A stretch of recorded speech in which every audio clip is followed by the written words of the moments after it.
County has recorded 177 confirmed cases in the past 2 weeks. And in South Dakota, Union County reporting 2 additional fatalities today, along with 177 active cases. Yankton County officials reporting its 7th death, as well as 327 active cases. As South Dakota experiences a surge in COVID-19 cases and hospitalizations for nearly the 4th week in a row, the state tonight announcing it will be offering mass testing in several communities. Those in Yankton County will be able to receive a test on November 17th and 18th at the mall parking lot on Broadway Avenue. Patients must pre-register for the event and schedule an appointment at this mass testing site. However, people without appointments might still be tested if the time slots are not full. Thousands of people across the United States escape their hometowns in bone-chilling cold winters to head south for warmer weather. But the pandemic has thrown a wrench in those travel plans for some. KCAU 9 News reporter Marina Bach introduces us to a Siouxland couple preparing for the Iowa winter this year. Meet the Hunkins couple, Jane and Bruce. She's teaching me dancing, and that's ballroom dancing and then also square dancing as well as round dancing. But once the weather starts to dip, the pair grooves their way down south. It starts getting cold, and I say to Jane, what are we doing here? Let's go down to Arizona. So after December 7th, we usually take off. It's been a tradition for the couple the past 5 years. So we get to see the desert, the blooming, and all the little waterways. And so, yeah, it's very different from Iowa, so it's a nice experience. But this year's travel plans for the couple are at a standstill due to the pandemic. COVID has an impact on everything, and so we'll just be very cautious. We'll, see what comes out, see what they do about finding some treatments and so forth for it. So we'll be watching. But not every snowbird is planning routes this winter. One study found that 74% of adults ages 55 and older are still planning to move forward with their migration plans this year. According to the CDC, travel increases your chances of getting and spreading COVID-19. Therefore, staying home is the best way to protect yourself and others from the virus.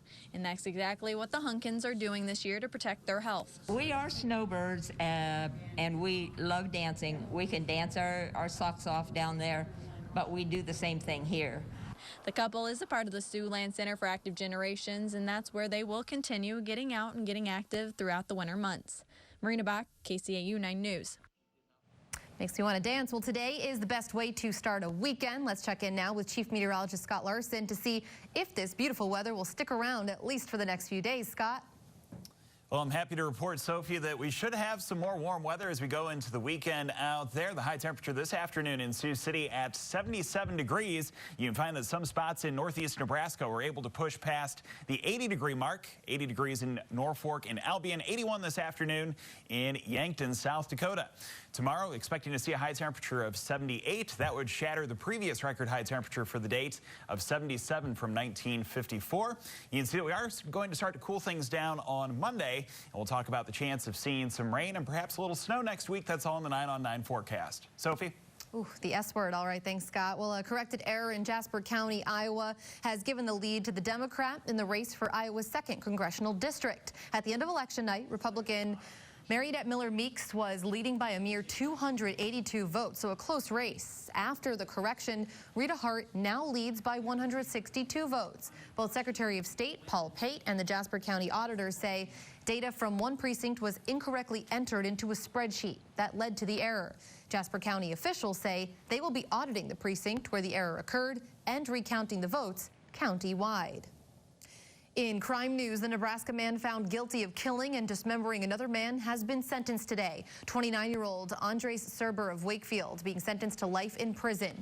The Dakota County District Court also sentencing him to 25 to 50 years on the 2nd count of using a firearm to commit a felony and 25 to 50 years on the count of possession of a firearm by a prohibited person. The terms will be served consecutively. He has already been credited with 1,465 days served. Serber's lawyer says they will be appealing this case. We believe there are a number of errors, not only in the court allowing evidence to come in that we think should have been suppressed, evidence from warrants, but there's also an issue that Mr. Serber may have not been competent at trial.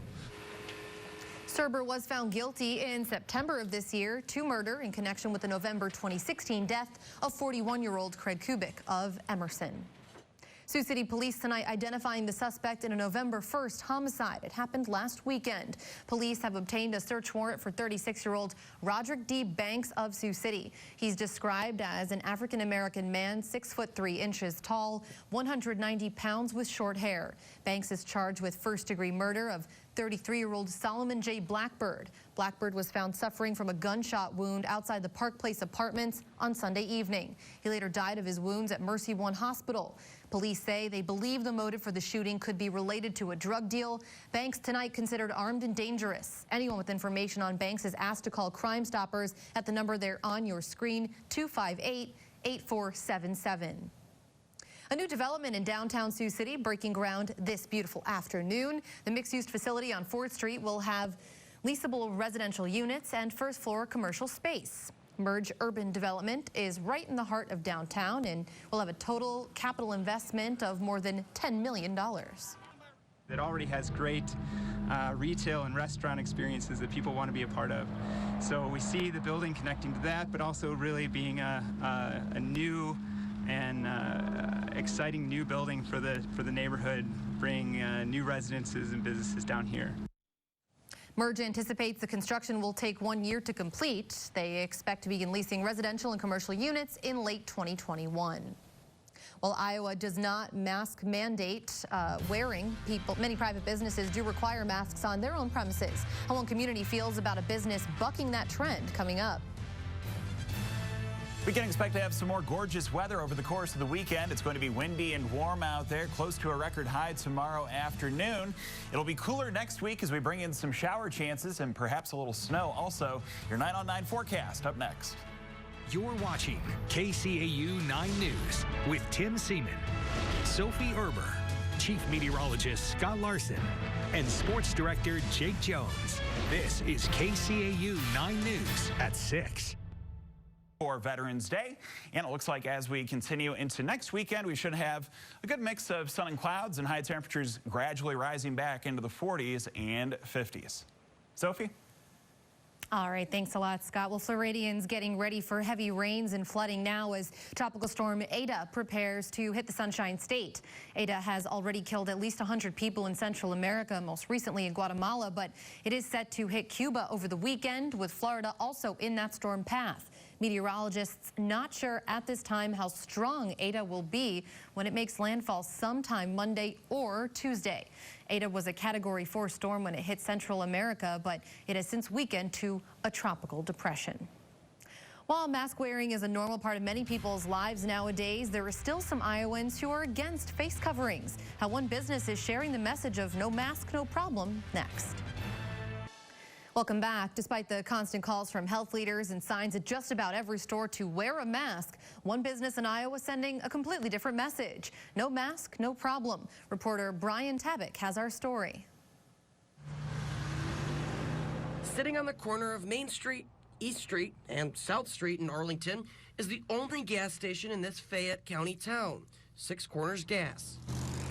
With the message stuck on the front door for all to see. No masks required. Please remove before entering. Thank you. That despite cases in the county climbing over the last week. It's not a state requirement that people wear masks. It is their store. It's privately owned. So if they choose to tell somebody to take their mask off, that should be their right. Dawn Sage, who lives across the street from the gas station, is right. It's not a requirement to wear a mask. She's one of many neighbors I spoke with who have differing views about the request posted on the store's front door, but all agree with health experts wearing a mask helps slow the spread. I work in the public, so I wear masks when I'm in people's homes, yes. The Fayette County Department of Public Health contacted the establishment to try and educate the owners after we showed them a picture of the sign. As we see numbers increase across the state, it is important to make sure that you're social distancing and wearing masks when you're around other individuals that are not in your household. Jessica Wagner is the community health coordinator for the Fayette County Department of Public Health. Despite the county trying to slow the spread, this particular sign is still posted, and enforcement is out of her hands. Throughout this pandemic, I think we've all learned that you can do your best to help educate others, and at some point there becomes a responsibility for those individuals that they have to either take that information and process it how they need to and be able to apply that to their daily life. While Wegner says it is the people's choice, she hopes more will reach out to wear a mask like Sage. I wear masks because I'm around people, and I work very hard at protecting others from not getting the virus. Well, the Sioux City Musketeers drop the puck on their new season tomorrow night at the Tyson Event Center. Jake checks in on how the team's offseason went for us coming up in sports. Don't go away. It's not a well-known fact, but today is National Saxophone Day. Who knew? Some Siouxlanders are celebrating this woodwind instrument. One saxophonist from the Morningside College Marching Band Mustangs told KCAU 9 that the instrument is often paired up with horns or trumpets to bring out the melody of the music. For more on why someone would want to play the saxophone, you can check out this digital exclusive story. It's on our website right now. That is SiouxlandProud.com, or check out this story on our free mobile news app. And some of that footage from what some students did today. They were able to play for some veterans early ahead of Veterans Day, and they got gorgeous weather to stand outside and give a concert. Yeah, we did have some beautiful weather out there today, Sophie. High temperatures were well into the 70s and even 80s for some. You can see that as we go through the weekend here, we'll have high temperatures in the 70s. And looks like we'll chill things off next week. All right, thanks a lot, Scott. Thank you for joining us. We'll both see you back here tonight at 10. Until then, have a great evening, everyone. Good night.